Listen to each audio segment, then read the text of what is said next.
Hidden Dragon Legend is a 2.5D hack-and-slash action game set in the mystical era of ancient China, and it's basically an old kung fu movie. You've got warriors pulling off these insane jumps over the rooftops like they're all wired up. You've got bad voice acting, just like the English dubbing that used to go over the movies, with the same low standard of talent and yet high levels of enthusiasm and excessive hand movements. Captain, we found one! And he's an incredibly skilled warrior! Ha! I doubt it. Take care of this fool! The story is like Resident Evil, only set in Feudal China. An evil clan known as the Trigram Organisation is using powerful elixirs, hoping to create immortality. However, all of the human test subjects that they're working on are either dying, or perhaps worse, turning into these soulless, heartless warriors. And that's something the game does a great job of. It always provides you with new enemy types, so you're always having to fight against something new, each with their own set of moves, their own strengths, and their own weaknesses.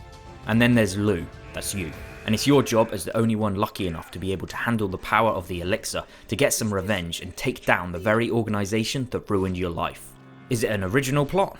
Not really, but it does tell it well, always being clear and concise about why you're doing what you're doing, and it does have a few twists and turns along the way. Combat is a simple mix of light and heavy attack combinations, both on the ground and in the air. In the air you're less vulnerable, making the go-to move a double jump followed by a downward smash onto the enemy's heads. Then you've got this infinite supply of daggers, which come in extremely useful on some of the boss fights. In fact, they kind of break some of them. Attacking's the easy part. With a simple set of combinations and responsive controls, you always feel like Lu attacks just how you want him to. Dodging, on the other hand, is a little bit more difficult. You have to watch out all over the screen for whenever an enemy is telegraphing that they're about to attack, then pull off a dodge at just the right time, because if you mess up, it's usually not just one hit that you take, but 2 or 3 as you're left in a state of vulnerability.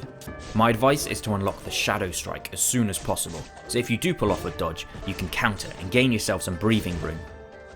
Every encounter is different, whether it's a different combination of enemy types or something more environmental based, like fighting on an elevator where you can be knocked off the sides. Frustrating? Hell yes.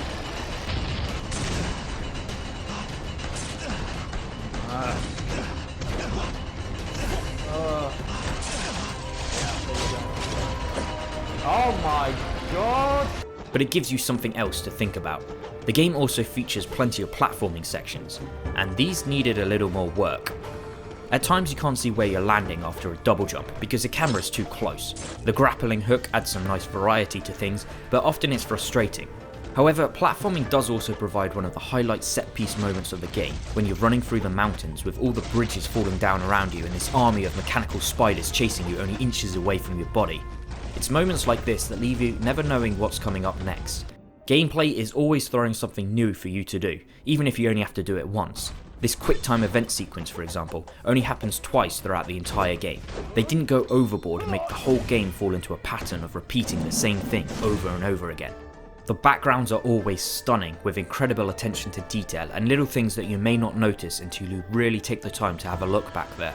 The foreground animations are smooth and crisp, although the cutscenes do show the odd glitch or sign of clipping. The game's relatively short, taking me around 6 hours to complete, although on completion there are 2 new difficulty modes, plus plenty of opportunity to go back and collect all of the collectibles and weapons that you may have missed, hidden amongst the game's levels.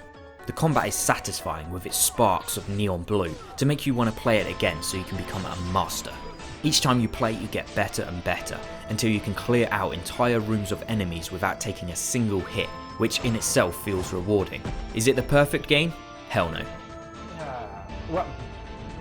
What the fuck? But it's worth trying out. Thanks for watching.